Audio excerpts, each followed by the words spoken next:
IVM. When a man is in love, how does he express himself? How do you know if a man really is in love? Do men have social anxiety?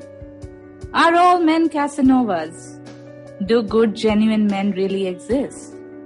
Do men have feelings? How do I know if a man is ready to commit?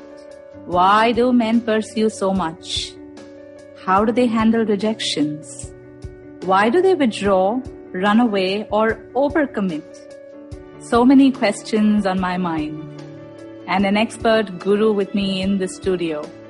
Heard of love gurus, wingmen, and all of those people that give you this disclaimer of something I hate to say, but 6 दिन लड़की in. ऐसे बहुत सारे guru मिले होंगे, but today we're in conversation with someone really special, someone who's going to go deep into the psyche of a man who wants to love and date. I have with me in the studio a gentleman who is actually, and I want to call him a gentleman because he is so gentle every time he speaks. And this episode is super, super special for me for 2 reasons before I officially introduce my guest on the show. With a heavy heart. This is season finale for Beyond Cliche. Hello and welcome to Beyond Cliche. This is your host Indost Al. This is a show where we actually discuss stereotypes. And as you would have guessed, today I have a dating coach with me. And, personally, I've been on quite a journey to understand men and dating. And that's one stereotype I've never been able to figure out. So there couldn't have been a better closure to this season than to get answers that I personally have been seeking.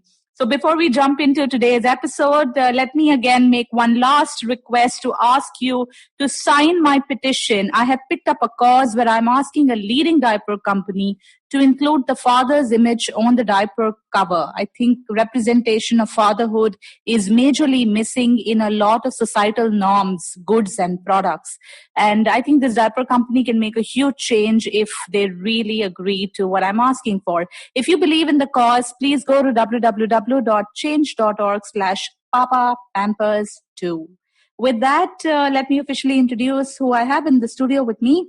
I have with me a dating coach who seems to have the formula to help men seek and keep the woman they desire as they explore themselves and heal themselves. I have with me in the studio, Yaduvir. Hi, Yaduvir. How are you? Hi, Almas. It's really good. It's really good over here. And I'm really excited to be here because, when the headlines are stuff like, he knows the formula to attract women. And there it goes. This is how that's where the conditioning begins. So I'm very excited to talk about stuff today. I hope you are very excited to, know about stuff. Okay, what is it that I don't know? Yeah, isn't it like all over my face right now? I am super excited to know so much, especially because, there's a cliche that the words men and trauma don't go together. And you are someone that's actually broken the cliche and you're saying men and trauma, and hang on, dating and love also go hand in hand. Ye kaise yaar? I mean, what is the formula here? So we need to dig deeper to figure that out. But before we do that, Yaduvir, please tell us, how did you embark on this journey to put this entire retreat or, programs that you're doing for men? What's the story? So basically, it was a necessity for me. How it all started, I'll tell you. Yeah. Okay. I'll tell you how it all started. So I personally, like you were also talking about men and trauma. I have been sexually molested by men 5 times in my life. Like I remember when I was like 3 years old, I'm playing on the top floor of some building and my ball goes inside a room. And this guy just closes the door and pushes me against his bed. And then he's like, I want my wife of your color. So I was 3 years old. I don't know, like, is he loving me? Like, how to respond to this? Like, this is love? I don't know. So I just ran from there. Then I was 5 years old. I was playing hide and seek. Some guy just grabbed my face and started making out with me. Again, I don't know, is this love? And this is how it kept on happening. I was practicing for my state level basketball. Mm-hmm. So I was coming back from the training, and one guy just came in front of me on the scooty, and he stops and he's like, "Why are you running away? I'm following you." I'm like, "Why are you following me?" He said. Then he says, "Can I kiss you on your neck?" I'm all confused, like I'm frozen. Like, Mm. what is this? How to respond? What to respond to this? Mm. And then again, I just ran from there. Then I was bullied in my school as well. My friends just ran after me and took my clothes off in the middle of the ground. So, by this point in my life, I started thinking, am I gay? Like, Mm. I don't feel like I'm gay, but why is all of this happening to me? Mm. I haven't done anything. I'm not at all interested in men. So, why is this happening to me? Mm. So till that point, I didn't even know all of these things are traumas. I never Mm. told my mother Right. that any of this happened because I used to think she's going to beat, she's going to beat me. Like, tu ghar Mm. se bahar nikla kyun? Why did you go out of home? Mm. Okay, you should Mm. have told me. So Mm. I never, stuff like this happen with men and they never end up telling their parents, Mm. because it happened to them when they were kids, so they were afraid to tell something like this to their parents. So they grow up and again Mm. they end up telling nothing to the parents.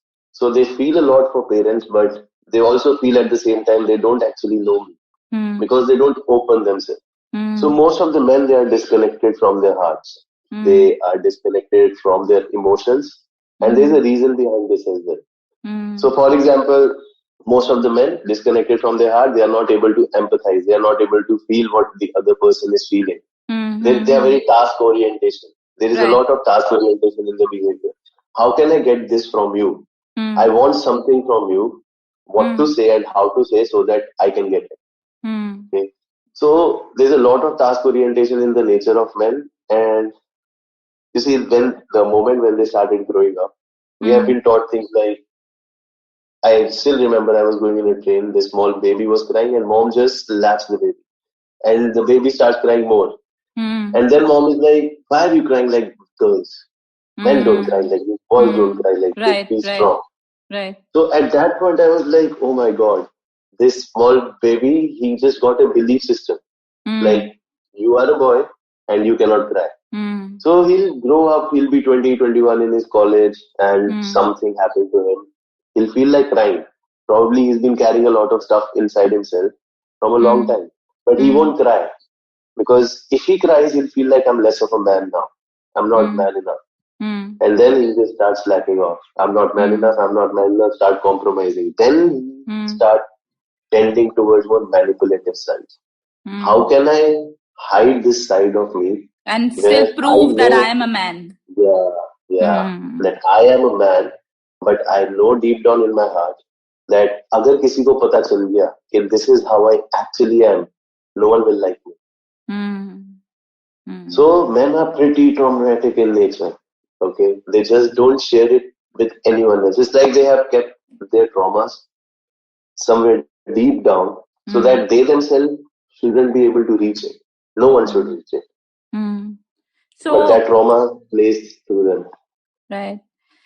Yaduvir, my deepest empathies for whatever you've shared, and I must thank you. It takes a lot of courage to bring your vulnerability on a platform like Yeah. this. And I'm just thinking how many men would really have the courage to do that. And like you said, they hide it within layers.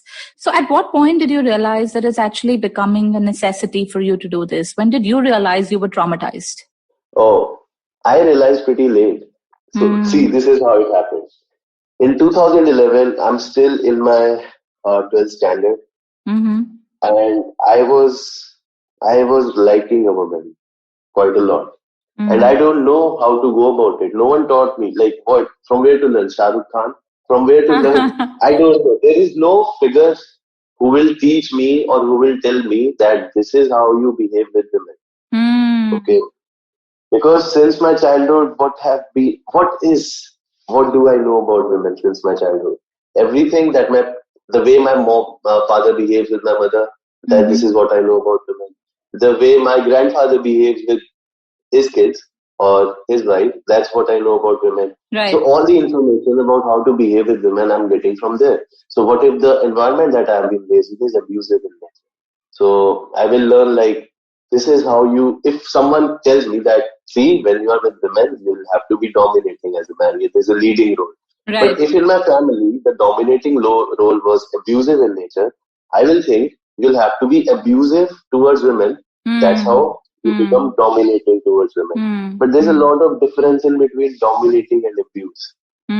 Abuse is not dominating. So things like this, they propagate through this male society, and they start conditioning men to become very narcissistic in nature. Right. Okay, so I was at that point in my life. So I started with this. So I really like this woman. I wrote a letter. For her. I gave her, and she just. Who were you inspired by? Shah Rukh Khan, Salman Khan. Who were you really inspired all the movies. all the movies, right? Bollywood ने बहुत कचरा सिखाया हमको. बहुत. I feel movies hold a lot of power that they are using in a very degrading way. Like they condition us. I watched Student of the Year when I was a kid. When I watched Student of the Year, and I used to think that's how actually women are. But it gives you false expectations, and that's how you start seeing women. So the very behavior that you're having, you start thinking that some of these women, they belong to some other category. They are just angels. So you behave differently with them. But this different behavior is the mask they are putting up. Right. What if she starts liking him? So she's liking a mask. And how long will he able to project that mask? One day he'll be caught. Okay. So it is coming from this inner inferiority. Yeah, and also this is coming from a space where we don't realize that the other gender, women, have also been conditioned by the same Bollywood, right? So they want to be these Cinderellas wanting to be rescued, but they actually don't want to be the Cinderella. So anyway, आपकी चिट्ठी पे आते हैं. What did you do? Tell us more. So I wanted to somehow just tell her that how much I'm into her. I don't know any other way, so I just asked for a notebook. Then I go back to my home. I start writing a letter. Then I don't have a perfume so that the letter can smell good. But I was having a hair gel. So I'm applying hair gel on the whole paper, and then I'm drying the paper. The paper becomes so hard you can just break it. So there were these guys. They were living on the floor below, and they were just studying in the nearby university. I showed the letter to them. They just rectified it. Okay, these are the grammatical errors. I wrote the letter again, and again I'm doing this. So it took me 2 days to just do all of this. I kept the letter at the back of the notebook. I go to the institution again. I give her the notebook, and she just circulates the letter in the whole class. And I am like, what to do now? What do I do? This was something so personal to me that I only wanted to share with her. Right. And now the whole class knows this. And now the guys who were studying with me in the school, they were also in that class. Now everyone knows this. I just ran back home. For 4 days, I didn't come out of my room. Why? I was depressed. I cannot go to school. I cannot go to institution. I cannot just come out of my room. So this guy, he just calls me. He's like, the guy who used to live downstairs, he just called me. He's like, bro, why didn't you approach her? Why didn't you tell her that you like her? Like, bro, what are you saying? First of all, I couldn't believe it. I was thinking like everyone is giving me tasalli. Oh, it's okay, dude.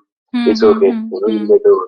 But this guy was different. He was like, why didn't you go and talk to her? Why didn't you tell her that you like her? Like, bro, are you mad? She would have slapped me. She would have thrown a sandal at me. And then he's like, bro, things doesn't work this way.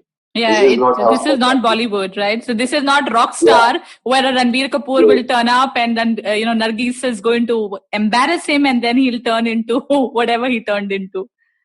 But you see, right now it's so easy for me to talk like this. Yeah. At that time, I couldn't believe what he's saying. I couldn't believe that I can go and say this. Acha, right. And it's out of my reality. So he says, okay, what if I give you something, a book? What will you give me in return? And thank God he didn't give me that book for free. Otherwise, I would have never read it. There was value exchange. So I gave him a book. And because I used to believe that if a woman accepts your friendship ban on Friendship's Day, she's your girl. Okay? This is what I used to believe. Shah Rukh Khan again. So I gave him this book called as a Friendship Factor. He gave me a book by the name The Velusian Artist. Venusian artist, Venus is the goddess of love. So the Venusian artist was the name of the book. But I won't suggest I won't suggest anyone to go and read that book because it's pretty old now. It's like reading Windows 95 and you can use Windows 10. We So need in to that book, we need to read a book written by you very soon. yeah. I'm going to write it. So I read that book like in 30 days. It was over. Then he's like, okay, let's go out. I'm like, see, it won't happen. It won't work in India. You cannot just go and talk to someone you like. He's like, okay, let's go. Let's see how it happens. So I just get ready. I go out and we go to his university. And there was this woman walking in front of us. And he's like, bro, do you see how she's walking? And I'm like, yes. And then he's like, probably she would have spent 6 months to learn how to walk like this. I'm like, yes. Don't you think no one has complimented her or something like this? I'm like, yeah, go tell her that. Like, dude, what are you saying? She's going to slap me. I'm like, he's like, what are you saying? Then he just goes there, starts talking to her, and they're just talking about. Then 15 minutes. She gives her number to this guy. She didn't slap him. She gave him the number. Yes. And then he comes back, and he's like, I'm meeting her this Saturday for a date. We're going on a date together. And I still couldn't believe it. Like after a few days, that woman came to our home because this guy was living down a floor below. Then I was like, okay, things work that way. Where was I for all of my life? You can go and talk to people whom you like. You can just go and talk to anyone. So that was a reality shattering experience. Then kept moving onward. So basically me. So I felt like I have lost my power. Am I gay? Am I gay? I've been sexually molested. So to prove to everyone and to myself that I am man enough, I need to have sex with a lot of women. Okay. And I used to believe in this. Like only this can save me from this. Otherwise, so this is the impact trauma can have on a child who's gone through sexual molestation. And no psychology can explain me why I am wrong until or unless I realize it myself. Nothing can cut my learning curve. So that's how I started. I started going and talking to people around, and I started having sex with a lot of women. And then in 2000, it started in 2011. By 2015, it was quite a lot. So there was this woman, and she was very close to me. It's not like I'm just using women for sex. I'm very much connected to them. So see, I don't believe that women are like these creatures. You just use these techniques on them, and then boom, they're fallen. No, you have to connect with them. I'm not having sex with all the women I'm meeting. I used to have sex with most of the women I used to meet at that point. And why was I doing that? Because I used to think the more women I have sex with, the more manly I am. That's what I used to think. So then there was this woman in 2015, and she's like, Yadu, have you noticed something? And I'm like, what? Why do you always want to be right? And then I'm like, no, it's nothing like this. But inside myself, I can feel it. I can feel she is telling the truth. That I always want to be right. If someone proves me wrong, again I will say something in a way. Because I know stuff, I'll say it in a way which will make it look right. Then she's like, I'm like, no, it's nothing like that. Then she's like, see, even now you want to be right. And you know what? You're pretty defensive as well. And I'm like, no, I'm not defensive. And then she's like, you just turn defensive. And at that point, I was like, there is something going on with me. Because I can feel it. And I'm still trying to hide it. I know she knows. I know that I know. And I know that she knows I'm lying as well. Still, I'm hiding it. I don't want to get caught. Why is this happening? So I went to ashram. Okay, I started going to ashram at that point of the time. And it really helped me at that point because in the ashram only they asked me, is there any trauma that happened to you? I'm like, no, nothing as such. Like any physical abuse. Like, yeah, I've been beaten by my father. My father used to beat me while he used to teach me mathematics. Then he's like, any molestations? And like, yeah, there was like 5 molestation, but I don't feel anything. And then he's like, 5 molestations. And like, yeah, so what? Then he's like, 5 molestations. And then I'm like, oh shit. I never knew like, oh, at that point you suddenly, there's a relief, that crying. Because you realize, oh, You've been through stuff. Yeah, like he came to know now. No one knew this before. Now he knows there are 5 molestations. So I started opening up. So then he was like, you have to accept this first by yourself. Then you can open up to other people. Because I was like, if I tell this to someone, then they'll think more about me like, okay, he's gay. Okay? Because he's talking about molestation and stuff. So I was not okay with my own sexuality, that means. I'm proving my own sexuality to me. Okay? By having sex with a lot of women. So this is how it started. I want to have sex with a lot of women, that means I'm more of a man. Then I'm having sex with a lot of women. Then I'm like, I want to have sex with quality women, then I'll be more like men. Then I'm having sex with quality women. Then I'm like, I want to be in a relationship, then I'll be more of a man. Then I just came in a relationship out of this need for sex. Then, there was this, it's like, it looks good. I don't know. The guys outside will see it like, oh my God, this is a stud. But the one who's inside, what he's going through, that's just another level. Because he had to carry a lot of other energies with himself. What is he doing? Why does he have to do this? He doesn't have to do this. So if 10 women are calling me in a day, and if I just talk like for an hour with one woman, then it's 10 hours of my day gone. And am I true to any one of them? Am I true to myself? That means whatever I'm doing by talking to them, I don't really want to do that. What do I want to do? So stuff like this will start coming up. Okay? And I cannot run away from this. How far will I run away from this? It's like having sex with one woman, another, keep going. How far? This question will come up again at some point. Yeah, okay? Absolutely. So I was in ashram. That's when I faced it. Like, okay, so no running anywhere. So I just came out of ashram, and the things that I knew before about women and the things I realized after ashram, I just combined it. And then I started organizing this event, TEDx in my college at that time. So I was organizing this event, and the speakers that came for this event, they were staying at a really good hotel. So this hotel was a sponsor in this TEDx. They were staying at this hotel, and I had to give money to these guys. And I was out of money. And I was 22 years old, 22, 23 at that point. And I had to give these guys like 1.5 lakhs. I don't know where to get that money from. Because from the TEDx, I got like 6 lakhs, which I have to delegate among the people and among different departments. So I'm out of money now. So I used to get the call from the hotel, and I was like, I don't like to talk to them. 1 month is gone, I'm not having money, I don't want to tell my parents. Then some guy just said to me, bro, I know what you do and I want to learn that, I'll even pay you for that. Then I'm like, kidding.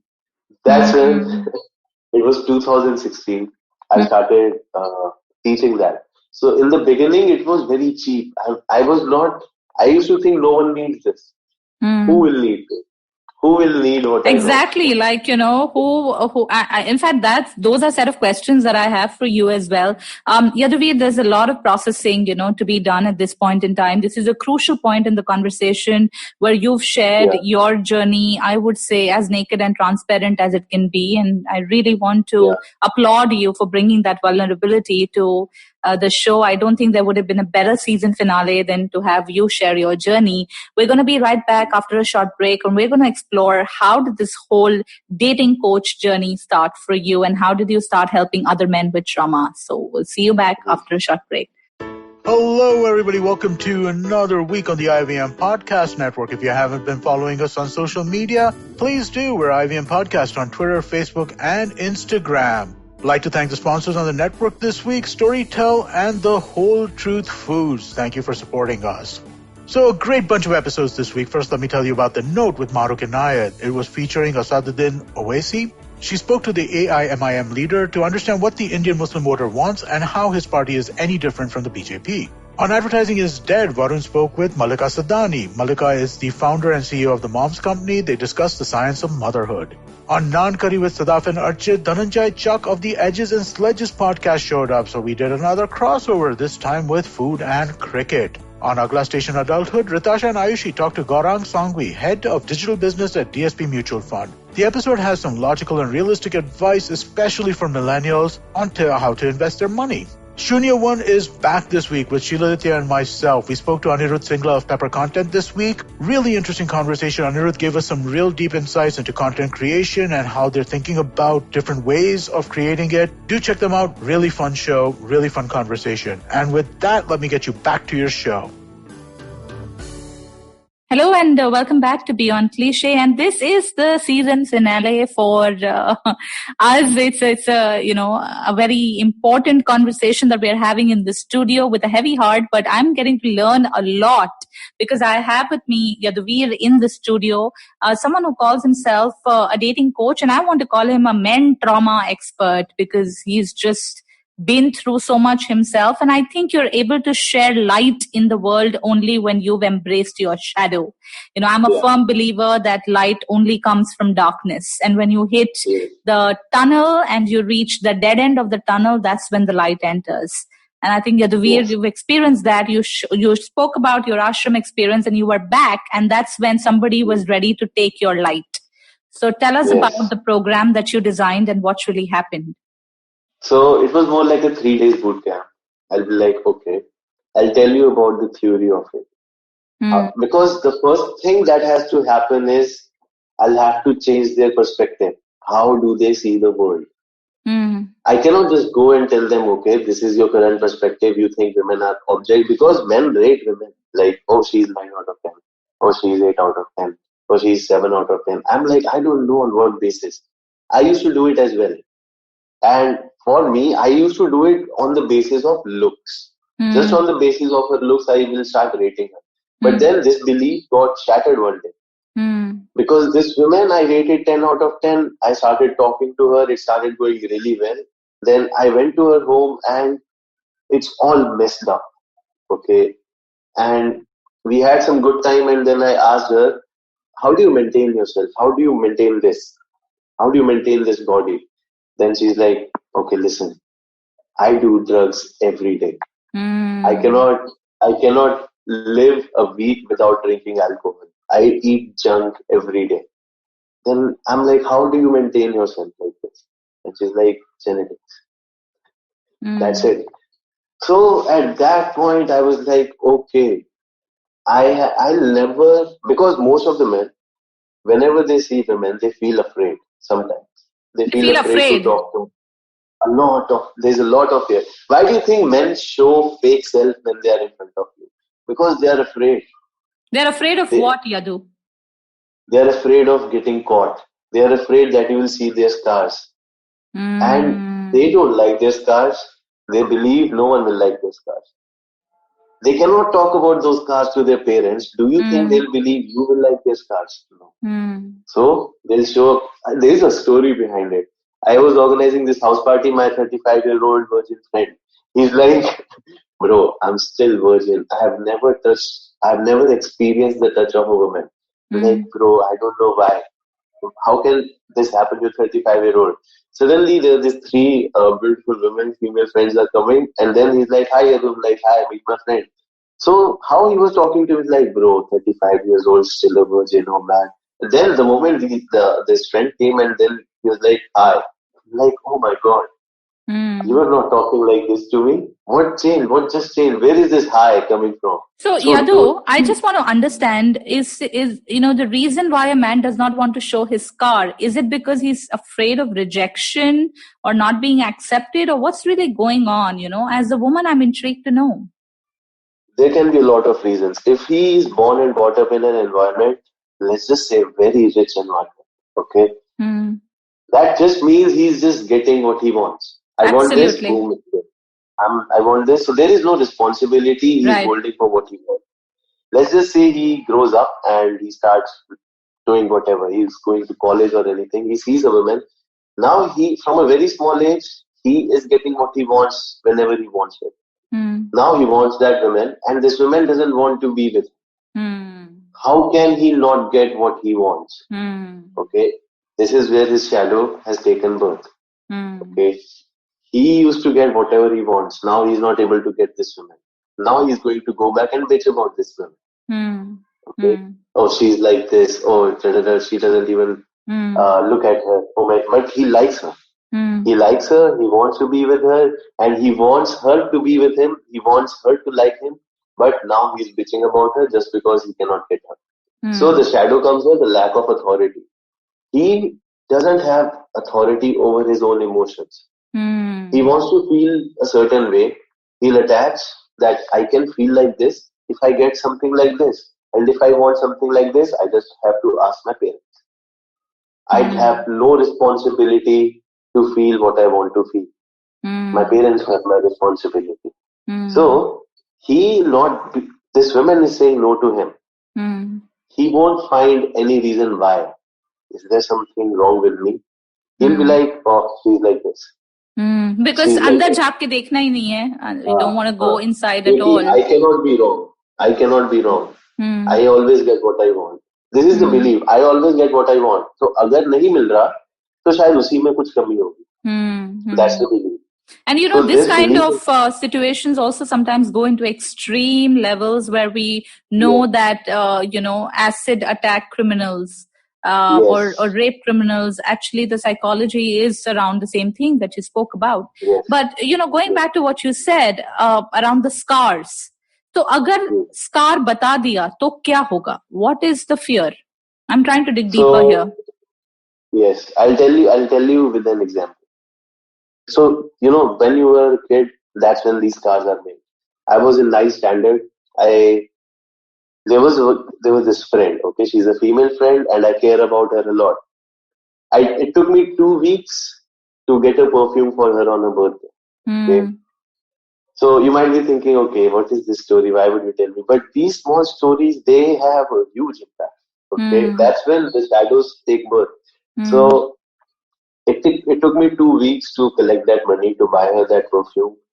It's her birthday next day. I gift pack it. I go to her and I give her that perfume. And she just breaks it. She just throws it and she just breaks it. And at that moment, I was feeling, what did you do? It took me 2 weeks to collect the money to get this to you. You don't know how I stole money from my mom's wallet, from my dad's wallet. You don't know how I've been hearing that, they're like, where is the money going? Where is the money going? Someone has taken out the money. They know it's me, and I've been getting hit by them. I've been beaten by them because I've taken that money and she just breaks it. And at that moment, so I don't want my friends to see me like this, like, oh, see what happened to you. So I'm like, it's okay. So what? Nothing happened. ऐसा तो होता है, so what? So basically, you're not allowed to express any form of embarrassment, any form of vulnerability. वो permission ही नहीं दिया लड़के को करने के लिए. So there is, on the other hand, I think if I have to talk stereotypical, then a girl would be going around talking to all her friends, crying and saying, this is what happened to me, right? So I think somewhere that stereotype plays out. So let's talk a little bit about your program, because I think we'll be able to dig deeper into the whys of why men do what they do. So tell us about this program that you've designed and what's it about? So, see, there are 2 kinds of programs that I'm doing. There's a 3 days of boot camp, and then there is this 7 to 10 days of immersion. So what do I do in this? There are 3 concentric circles. This is my approach to it. There are 3 concentric circles. There is why to it. Why do you want to learn this? Because men, they have different reasons to learn whatever they want to learn. Someone will come, bro, I want to have sex with a lot of women. I'm like, okay. Because I see them. I know why he's wanting this. Okay? Because I was there. I wanted to have sex with a lot of women. Why? I know why. Because I need to show I'm more of a man. So they would come like, I want to have sex with a lot of women. Someone will be like, I just want a girlfriend. Someone will be like, I want a wife. And someone is like, I just want to learn for fun. So why? Why do you want to learn this? Why do you want to have sex with a lot of women? Why do you want just a girlfriend? I'll take them to their shadows.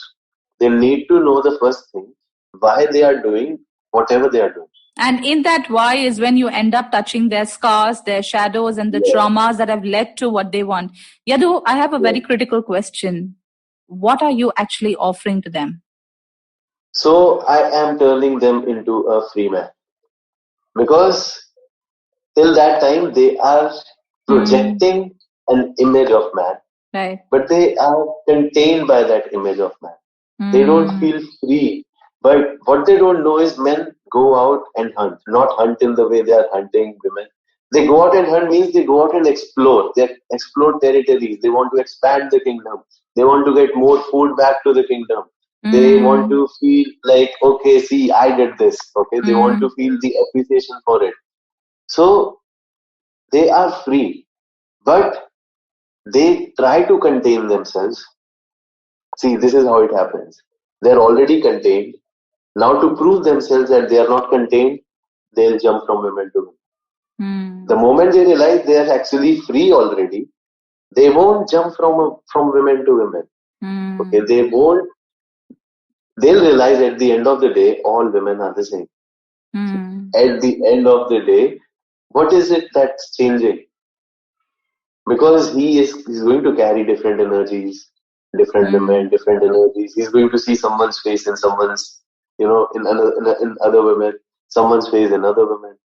So he's just carrying energies. The moment he realizes that how free he is, he'll stop behaving the way he should be behaving. What do you mean by a free man? What do you mean by a free man? Who's a free man? See, the man he's projecting is the man which has been shown to him by his parents. Like, it can be the man he wants to be and the man he doesn't want to be. Both of these identities are there. I'm a man who's not like this, and I'm also a man who's like this. All of this conditioning has been conditioned by his parents. So somebody who's free from all the conditioning, right? So there are so many stereotypes that the society has on both genders, and I kind of usually talk about it, that when a child is born, that's when we decide so many roles for the child, right? It starts with pink and blue, the toys that we have in toy stores. एक 2 साल के बच्चे को हम gun दे देते हैं, एक लड़के को, and that's introduction of violence at a very nascent age. And then you have the Superman, the Batman, the Hulk, the Cinderellas and the Prince Charming, all of that. So you're saying a free man is a man who's free from the conditioning of the society. That he understands a part of him is conditioned. And whenever he is operating from that conditioned part of his self, he knows that he's operating from that. It's not happening automatically. He's conscious about it. Not conscious. Conscious is more like he's under a spotlight. He's more aware about it. Like, even if he's conscious that, okay, these things are going on with me. Oh shit, these things are going on with me. He's aware about it. He's aware that he's conscious. So how do you do that? Whatever is happening, how do you do that? Okay. You slow your mind for that. So it goes spiritual this way. How do you do that? How do you not be that man? First of all, you need to know the shadow. Who is that man? Right. हम क्या नहीं बनना चाहते? What is that scar? What is that one thing that I never want you to know? Okay, that scar. So, because that thing, I don't want to talk about it to myself as well. Okay? So we think that other person totally loves me. We think that I love that person a lot. But the person suppose someone else is loving me. The image that I have made of myself in their heads, am I that image? Is that image complete? Do they love me or that image that I have created in them? You know, that one thing I was talking about, that there's this one thing that I would never want you to know. Okay. So they like that one thing. There are quite a lot of things that we are hiding inside ourselves. These are the scars. Okay. I need to start talking about these scars. I need to make them a general thing to talk about, a normal thing to talk about myself. Mm. So how will this happen? First of all, I need to talk about those stars to the ones whom I know from my childhood, and that are my parents. That means the connection that I have with my parents. That's where it begins. Mm. The first woman I have ever met is my mother. The first man I have ever met is my father. Mm. So if it's not correct there, then I need to find a mother and father figure. Mm. If they are not there, if they are not available, there needs to be a mother or father figure.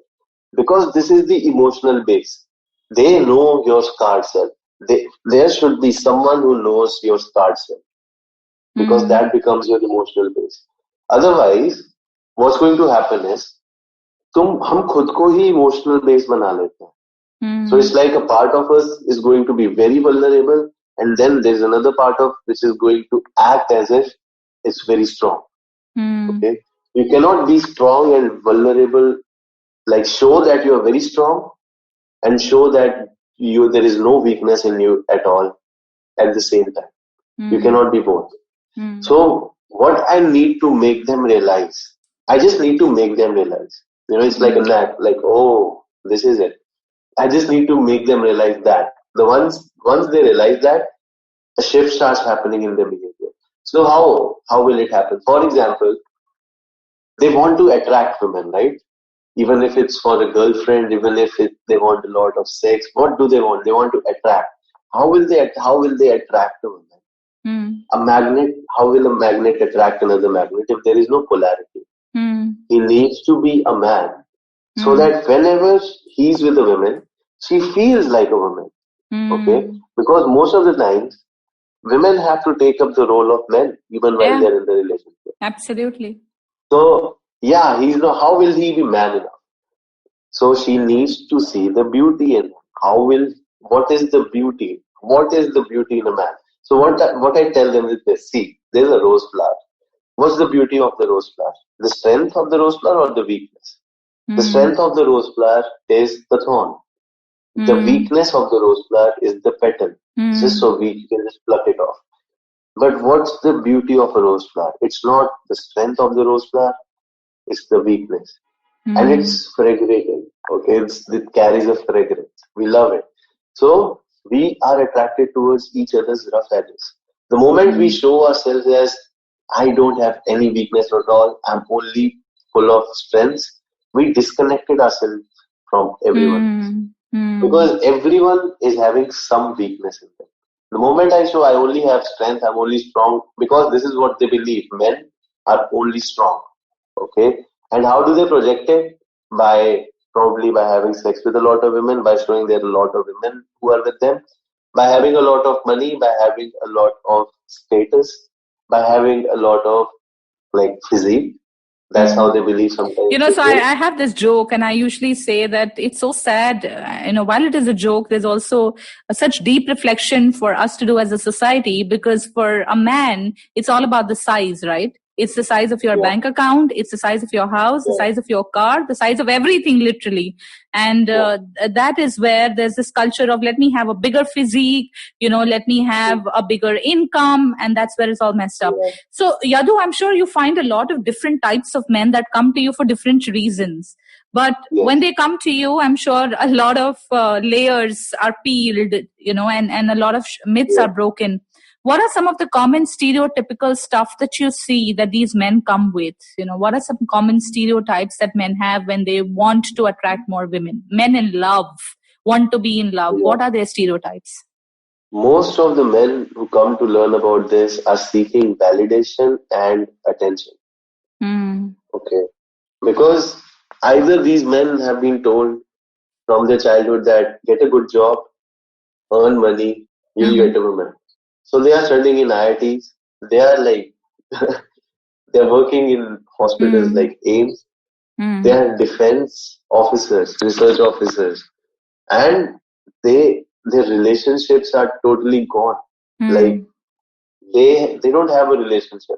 They don't have an emotional balance. They try to compensate their emotional balance with their logical thinking. So that's how they are not able to connect with women. The more they disconnect from their own emotions, they are disconnecting from women as well. Mm. It's like I had a fight today. I came back home and I'm trying my best that my mom should not know about it. Mm. Because I know if she sees my face, she's going to know about it. She's going to notice that. So I am disconnecting myself from my emotions so that whenever I'm in front of women, just because I don't know how to handle these emotions, I don't need to show them as I might as well avoid, withdraw from the well. Yeah. situation. Yeah, So I'm they just end up, thinking, offline, maybe I shoo away, or a lot of men run away because I'm able to access their vulnerability, and they probably get yeah, scared because I'm bang yeah, on with scars. And then they're like, yeah. dude, I don't know how to deal with this. So what you're saying They is, have been, yeah. yeah, they have been beaten actually whenever Hmm. they got caught. Hmm. Whenever they have been caught, they have been beaten for that. They have been shamed for that. So Hmm. that's why they run away. The Hmm. first thing, if you want to make them stay, is make them feel safe. See, I'm going to tell you something. I caught you, but that doesn't mean like I'm going to beat you or I'm going to think bad about you. But I caught Hmm. you. Hmm. Okay. Hmm. If you make them feel safe, they'll accept that they have been caught and then they'll start opening up. Okay, this is why I feel like this. This is why I do this. And then they'll also open up if I want to change this in me or if I don't want to change this in me. Because Hmm. most men, there are men who don't want to change. They want to be like this. Hmm. They want to keep having sex with a lot of women Hmm. because their shadows are so deep Hmm. and they have totally accepted it. Hmm. So even after knowing themselves this way, they want to be like this. So, what's the percentage of people that you have, the men that you have in your workshops? How many of them actually are able to go travel deep within and uncover those layers? See, this is how it will happen. Most of them will come with this desire of having sex with a lot of women, and then the moment they have sex with the first woman, they are in love. Okay, Mm, because it's very easy to say that you want to do this, but once there is this one woman, and then you experience that one woman in her totality, you'll be like, okay, wait, I need to experience more than this. I'm not able to comprehend this what's in front of me. mm, So let me be here for some time. So what's gonna happen is they're gonna probably date a lot of women, mm-hmm, but then there's going to be this one woman, and that's what they were finding. So even up by why do they want to have sex with a lot of women? Because they want to feel more like a man. So they actually want to get validated by women. So there will be this one woman who will see this and she will validate him verbally, and that too, like she doesn't even have to have sex with him, but mm, he will feel validated, and mm, that's where he's going to stop mm. because that So, feels like home now. So what you're saying is the typical stereotype is that every man wants to sleep around, but really what they're looking at a deeper level is validation. And I think the deepest level of validation is Yes, acceptance, right? We're yes, all human beings at the end of the day, and every child is looking for acceptance. And yes, sadly, for men, we've only have them we've actually told them to ignore whatever they are feeling. Either we've given yes, them too much validation and power but no sense of authority and responsibility for their emotions, or we've yes, completely deprived them to own their emotions at all, right? So that's yes, what it is. So you have a 3-day program and you have a 7-day program, and what yes. are you I would love to know, like, what have been some breakthrough moments for men in the journey that they've had with you? What are some stereotypes that they've been able to shatter? How have some of these men moved beyond their own cliched mindsets? So there have been crazy moments. I'll tell you this one thing. So I have this student from Calcutta. He's Mm-hmm. from he has passed he's passed out from IIT. Okay, and he works at a really good position at a place.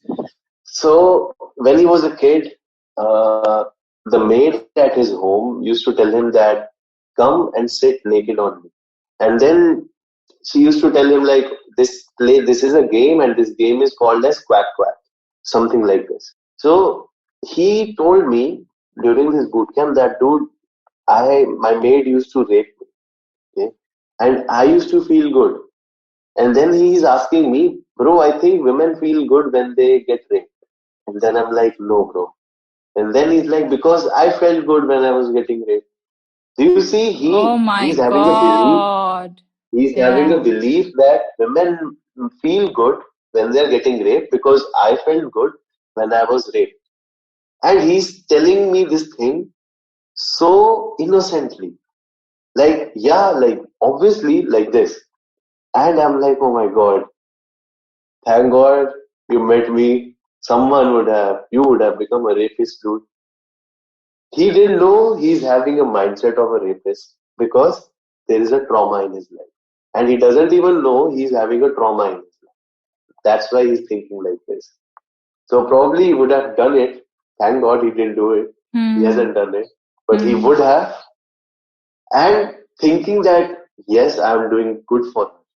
She will thank me later for this. That's what he Hmm. will be thinking. Right. The moment he told me, I'm like, is he joking around or is he actually saying? Then he's like, bro, Hmm. uh, I was a kid and she used to make me do this and I actually felt good. So maybe everyone feels good. Maybe women will feel good as well if I make them do something like this. So I told him the connection. I made the dots. I showed him, see, this is how these dots are connecting. This is why you think like this. And Hmm. then I called my friend. There's this woman. And then like, okay, let's talk. Hmm. And then like, what if someone rapes you? And then she's like, disgusting. It's disgusted. I'm Hmm. frozen. I'm numb. Hmm. I cannot feel anything. Hmm. I don't even want to imagine it. And like, bro, you were Hmm. thinking women, they love getting raped. Hmm. So he sees a clash towards his belief system. Hmm. Hmm. And then I'm like, okay, imagine your sister getting raped.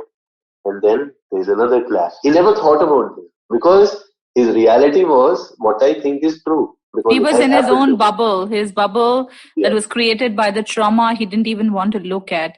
Yadu, I'm just thinking that anyone that's logging into this show to listen to it would probably think, oh, this is going to be fun. It's men and dating and stereotypes. Yeah. But what this is really is we're really going deep and deep and deep.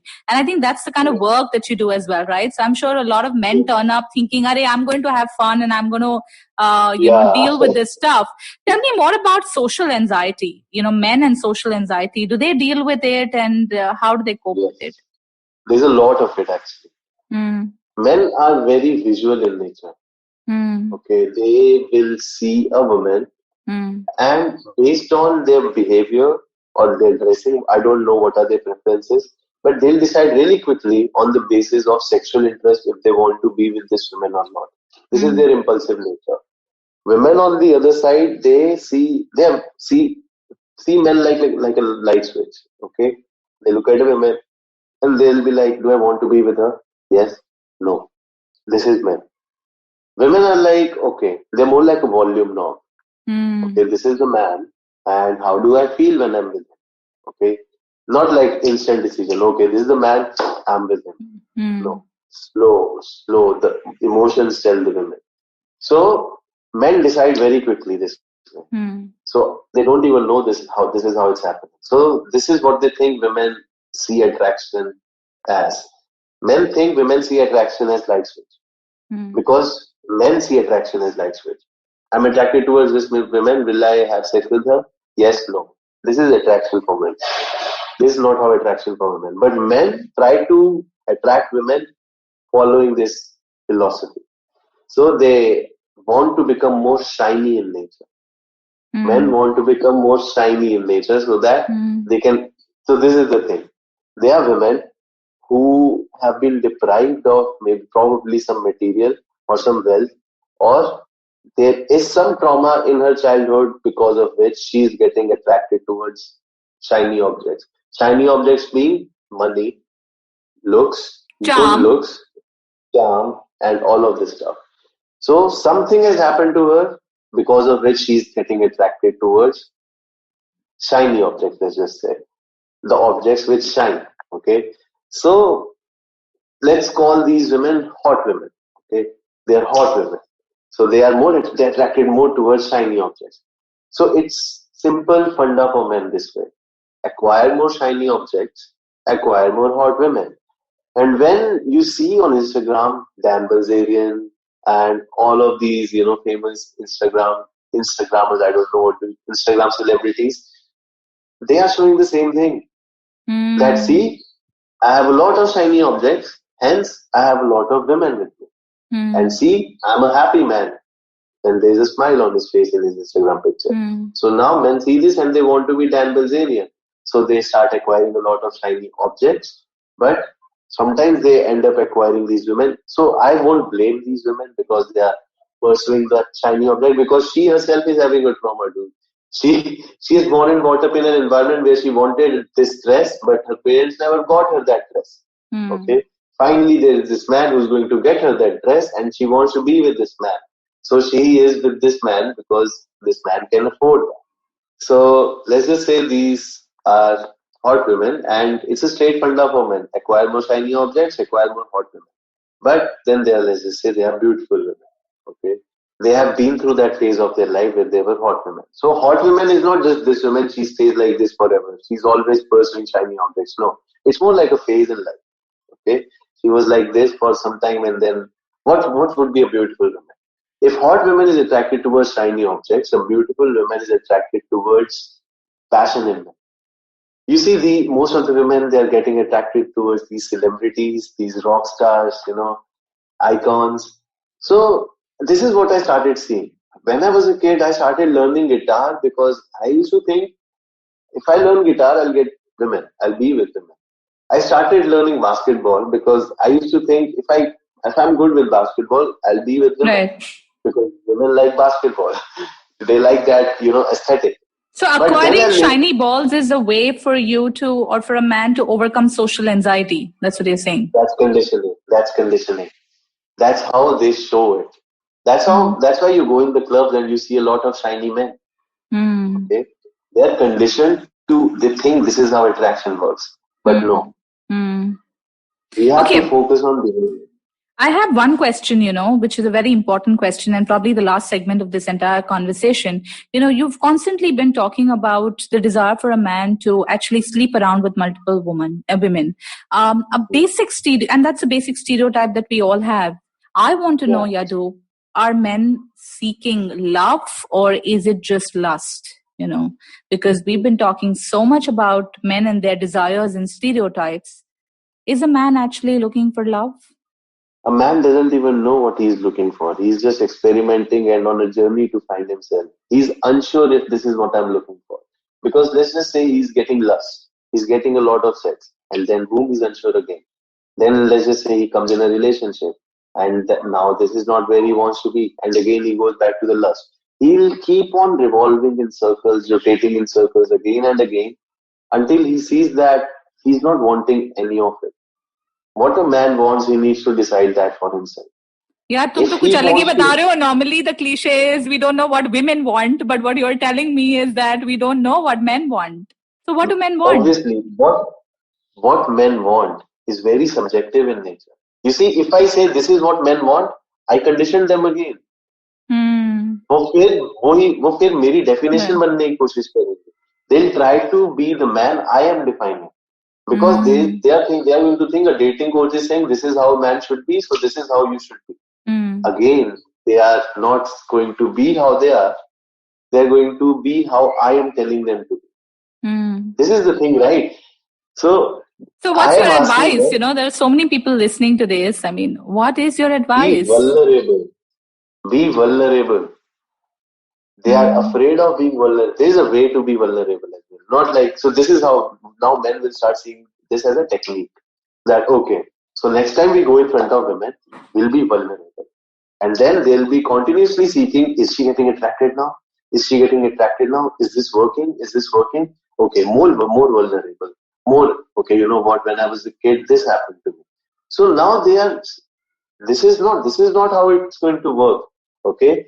When you be vulnerable with someone, you don't be vulnerable because you want to get something out of them. Okay? You be vulnerable with them to show them, see, I know there are some scars that you are also having. I'm just showing I'm also having it. And we both are connected on this. So we can connect more on this. So they don't want to show this. Instead they're like, hi, do you have a lighter? What? This is how they are going to start it. Okay. But with all due respect, Yadu, there is a large section of women that also would not be open to accepting men with scars. We have to sort of look at the larger picture, because a woman is somewhere, and I hate to generalize. In every episode I say this, that there are exceptions to every rule. But if you're talking about societal norms and stereotypes, a lot of women are looking for a broad shoulder who's always there to lean on, and somebody who's perfect. Arey, aadmi ko scar kaise ho sakta hai? Like, how can I be married to or have a man who has a scar? It takes a woman who's broken enough and who's seen scars for us to talk scar to scar. You know what I'm saying? So does this work every time? Kya jute bhi padte hain when men talk about scars? No. So the thing is, if she is this kind of woman where she is thinking that my man should not have any scar at all, she is going to meet a man who's going to show that he's not having any scar at all. And boom, there she goes again, in the same room. She's with a man who's showing that he's only strong and there is no weakness at all. And she won't be able to connect with him at all. You know why? Because if she was not having any weakness, then why was she wanting a man with no scars at all? Only strong. Because that means there is a part of her which she wants him to protect. Okay? Yeah. So if she is having one error in herself, how can she expect a man to have no error at all? That's where she disconnected from him. So even though she's having a man who's showing that he's only strong, she won't feel connected at all. She's having what she wants, still she's feeling incomplete. Why? Because this is not the man with whom she actually wants to be with. He's only showing that he's strong and she's not able to connect with him. Yeah, and ultimately the mask is going to come off, right? So boom, there will be some reality at some point in time. So Yadu, what I see is the work that you're doing is not just for men, but also for women to realize that there are layers and layers and layers. So you've given some advice to men, as a conclusion point in this show.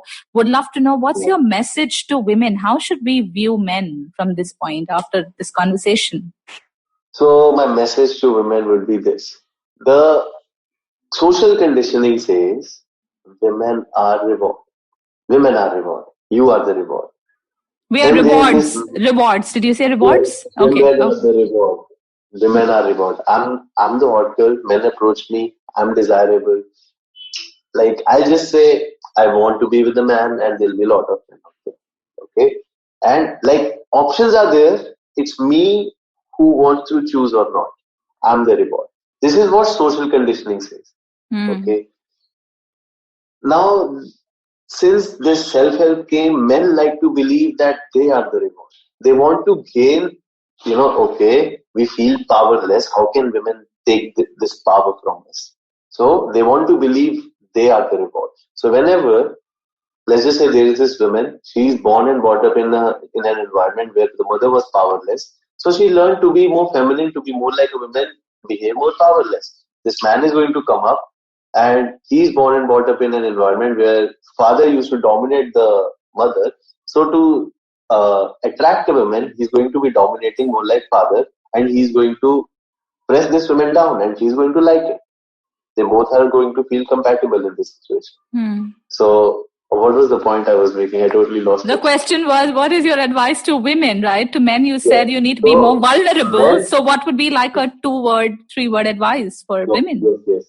So the actual reward is the connection between both men and women. Women are not the reward. Men are not the reward. Go and talk to each other. See if you are connecting with each other. That connection is the reward. No one person is the reward. Because this man is going and trying to attract her, or sometimes she is going and trying to attract him. They need to realize that, guys, both of you are magnets. Okay, a magnet doesn't work hard to attract. It's the property of the magnet that it attracts. So if you are attracting each other, okay, it's working. So, but when you are trying to attract each other, when you feel that trying hard, that he's going away from me, I need to do something. You feel there is this trying hard. That's when you have to let him go. Are you getting it? Yeah, I am. The actual reward is the connection. It's not the person who's the reward. It's not you and me. we have to focus on is the connection between us, which is the actual reward. That and means I'm that just I'm going thinking, I'm just thinking the connection will actually come in when we embrace our shadows, right? It takes two people to work on themselves. And when they actually embrace their shadows, they move beyond cliches, is when they will be able to experience the reward that a beautiful connection can bring. I think there couldn't have been a better closing point to this entire episode and this entire season. Yadu, this was very, very, very powerful. I mean, at the end of the day, all cliches create shadows within us, right? And it's only when we embrace those is when we are able to spread more light in the world. Yadu, you're doing some amazing work. How do people find you on social media? What's your handle? It's Yaduvir_Singh. Okay. And are you on any other place, Twitter, Facebook, anywhere else that people can reach out to you? See, we're trying to give you some business, right? You can promote yourself here. I'm on Facebook and YouTube, both of them. Right. Facebook, what's your full name? Yaduvir Singh. Yaduvir Singh, right. And for you to find Yaduvir Singh, you can find him on Instagram on his handle and also his YouTube channel. Yaduvir, I think it's time to write a book, and we would love to read it someday. It's been a pleasure hosting you today and having this deep conversation with you only on Beyond Cliche. Thank you, Almas. It was really lovely being here. I always wanted a conversation like this. Beautiful. I'm sure we'll have more conversations sometime in the future as well. For now, it is going to be a sad goodbye from Beyond Cliche and your host in Dostal. This is the season finale, and I'm usually known to have very deep conversations. But itna deep koi conversation ho sakta hai, ye aaj mujhe pata chala. I've kind of looked at something very beautiful today, thanks to the guest we had on the show. Please do tune in to this episode. Also, please tell us what are some stereotypes that you've been breaking, that you've broken, how you've moved beyond cliche. We'd love to know your stories. I'm going to be back sometime soon, maybe on this platform, somewhere else. But I'm really going to encourage you to move beyond cliche, because like Yadu and I concluded, it's only when you do that is when you embrace your shadow and spread light in the world. So I wish you a lot of love and light. And I'm here as a change maker trying to spread some light. If you believe in my cause, please go to www.change.org/PapaPampers2. Also, check out my book. So my book is going to be out in the stores in the next couple of months. The book is called Change Makers, and I'm covering 11 stories of Indian women change makers that actually brought about a change in the society. So keep in touch. My social media handle. It's almasvirani_1111. Would love to hear more from you. Till then, take care, stay in light, and be a lot of light. Love you. Take care. Bye-bye.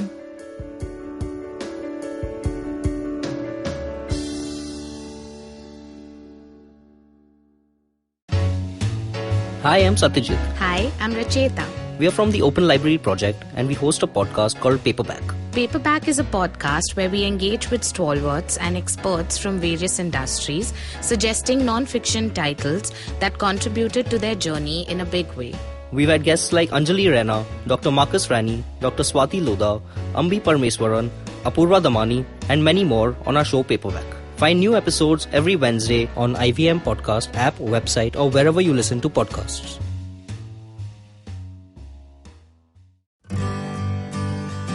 Remember the last vacation you took? What about the one you took 3 years ago? Okay, how much do you really remember? It's a question I've asked myself often over a decade of traveling the world. Hey, I'm Utsav, and I do not travel the world for a living. I have a full-time job and responsibilities, but I have made traveling the world a priority. Priority enough that I negotiate extra leave in my job contracts, obsessively track my frequent flyer miles, and I'm willing to take off at the sight of a cheap ticket. Yes, I am cheap. I have lived and worked in 3 countries. I understand human behavior for a living. And these experiences have given me unique insights into places, people, and culture. With over a decade of travel behind me, I increasingly realized one thing, that we cannot see everything. So whatever we see, we must see deeply. Because as the film of memory decays, The imprints which will stand the test of time are the ones felt by the immersion of the senses, not by fleeting encounters with them. Postcards from Nowhere is an immersion into the world of slow travel, one story at a time. Tune in every Thursday on the IVM Podcasts app, website, or wherever you get your podcast from.